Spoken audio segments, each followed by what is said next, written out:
The battle for Palmyra has no doubt had many heroes within all the fighting formations that have returned the UNESCO World Heritage Site back to Syrian sovereignty after nearly a year of ISIS depredations and vandalism. Their names and deeds will undoubtedly become known as more details of the battle are revealed to the public.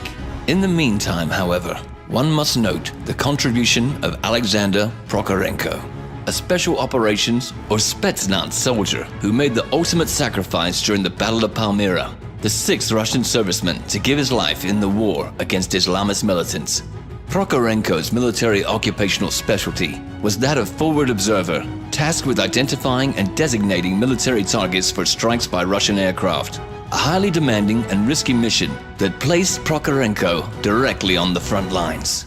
While the exact circumstances of Prokhorenko's death are still unclear, he reportedly found himself surrounded, possibly after the Syrian soldiers to whose unit he was attached were killed in combat by ISIS militants, and summoned an airstrike on his own location in order to prevent himself from being captured and to kill as many of the militants who surrounded his position as possible. Prokhorenko is not the first to have performed such a deed in battle. There are numerous recorded instances of Red Army soldiers calling artillery fire on themselves as their position was about to be overrun by the Wehrmacht. Such deeds were invariably rewarded by a posthumous Hero of the Soviet Union status, and Prokhorenko will undoubtedly receive the posthumous Hero of Russia award. Alexander Prokhorenko, who was only 25 years old at the time of his death, was a native of the village of Gorodki in the Orenburg region and a member of a family with a long-standing tradition of extended military service. It has not yet been reported to which military unit Prokhorenko was permanently assigned at the time of his death.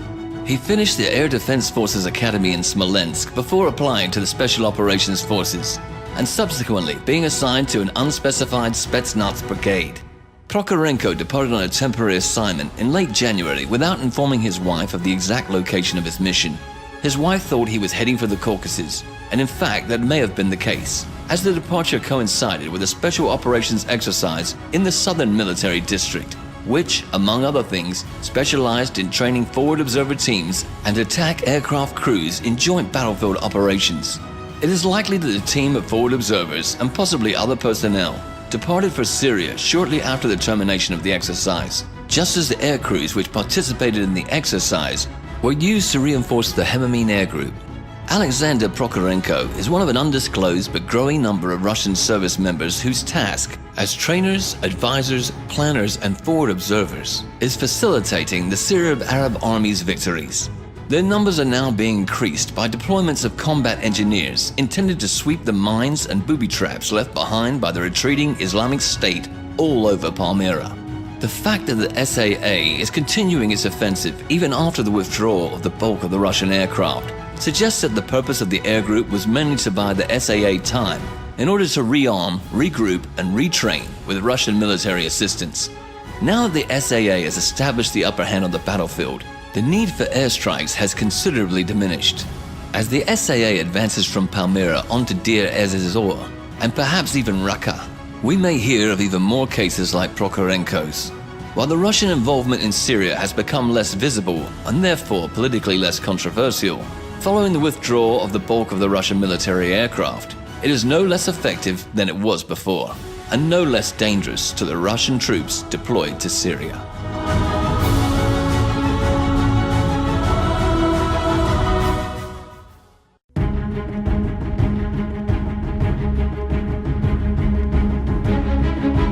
When asked about Russian operations in Syria, most people would immediately mention the Russian fighter bombers, attack aircraft, combat helicopters, and cruise missile volleys.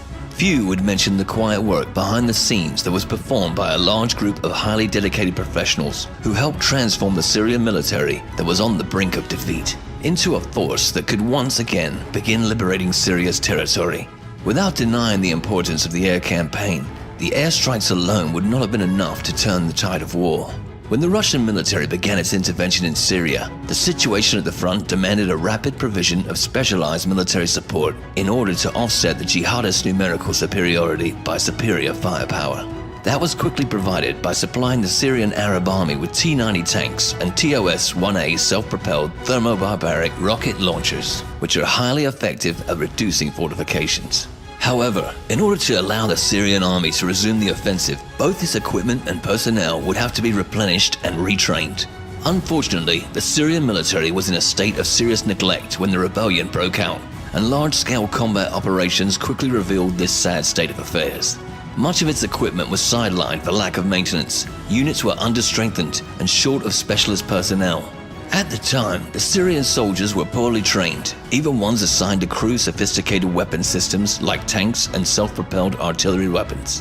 Equipment maintenance systems were sufficient to cope with peacetime demands, but quickly broke down as soon as the Syrian military attempted large-scale operations.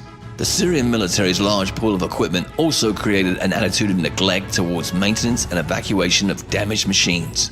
To help, the Russian Ministry of Defense utilized the Syrian Express supply route to send a large number of T-72B tanks, BMP-2 infantry fighting vehicles, and rocket artillery weapons to Syria.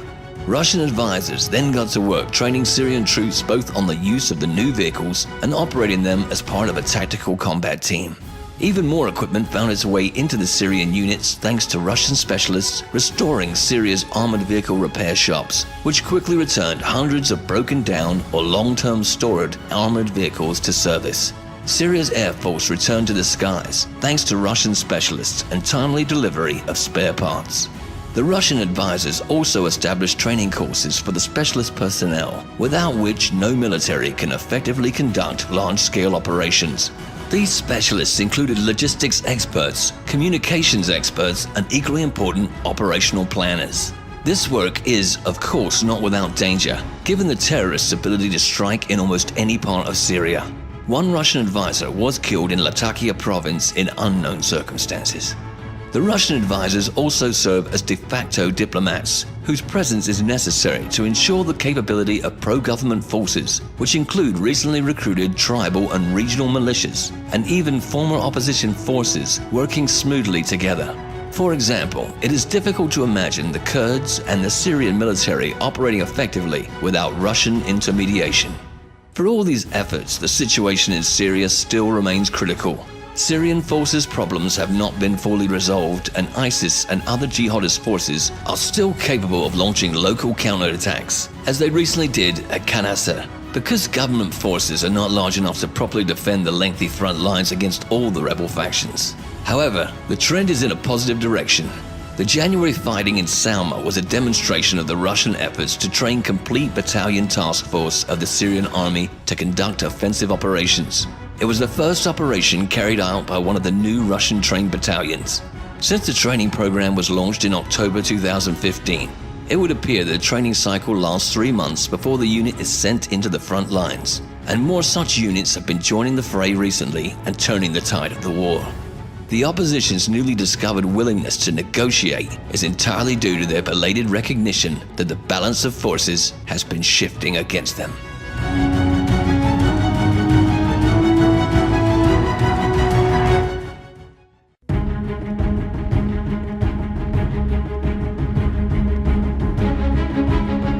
There are two major unknown questions concerning the breakdown in relations between Turkey and Russia following the ambush of a Russian Su-24 bomber in the skies above Syria.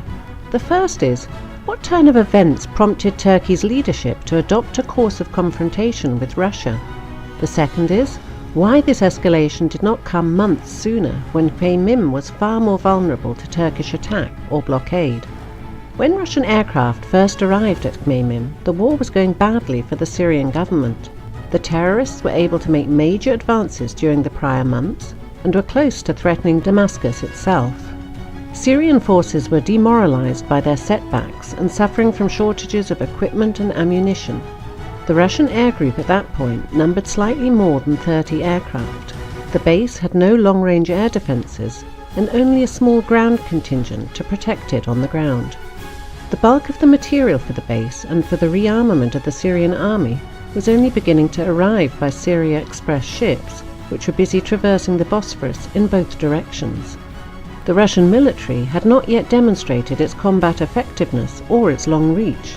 It would do so only after the air campaign reached its full tempo and began to be accompanied by cruise missile strikes and heavy bomber sorties.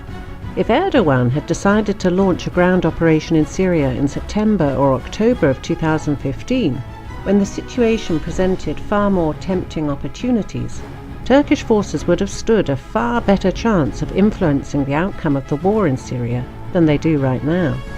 Several months later, the situation has changed to such an extent that Turkish intervention has almost no chance of scoring a military success.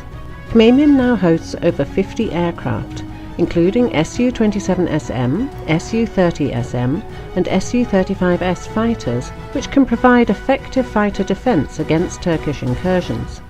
It is also protected by a multi-layered air defence system, which includes the S-400 high-altitude long-range missile system, Buk M2 medium-range weapons, and Panzer S short-range gun missile vehicles, which are capable of shooting down not only aircraft but also cruise missiles and guided bombs.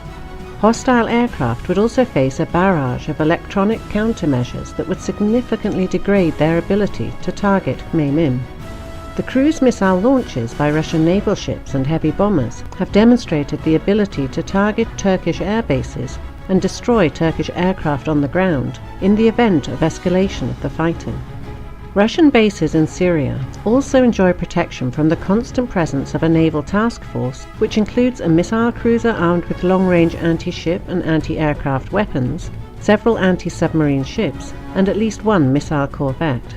On the ground, the battalion force of Russian troops is hardly the only ground protection at the Khmeimim base. Russian military assistance, including provision of heavy equipment, munitions and military planners and advisors, has returned the Syrian Arab army to an effective fighting condition. In addition, the Syrian army is no longer the only military force defending Syria. Thanks to Russian diplomatic efforts, several Syrian opposition groups have joined the government forces in their struggle against the extremists. Likewise, the Kurdish units, which in the past waged their own uncoordinated struggle against ISIS, have now been fully incorporated into the Russian-led coalition in return for the Syrian government's political concessions. There is also a sizable Hezbollah and Iranian presence in Syria. Considering that none of these forces are likely to defect to Turkey in the event of a Turkish invasion, and that in some cases they view Turkey as their mortal enemy, the Turkish military is not likely to advance very far before suffering heavy losses at the hands of Syria's defenders. Russian and Syrian long-range weapons now include heavy multiple rocket launchers and Tochka short-range ballistic missiles that would be deadly to Turkish armoured columns advancing through narrow mountain paths under the watchful eyes of Russian drones and long-range surveillance aircraft like the Tu-214 and the Il-20. Even the prospect of the Bosphorus blockade is not as threatening as it once seemed. The Syria Express is now mainly concerned with providing consumables like munitions and spare parts to the forces fighting in Syria. In the event that the Bosphorus were to be blocked, these supplies could be shipped from the Baltic Sea, and in really urgent cases by air, using the traditional Caspian Iran-Iraq-Syria air route.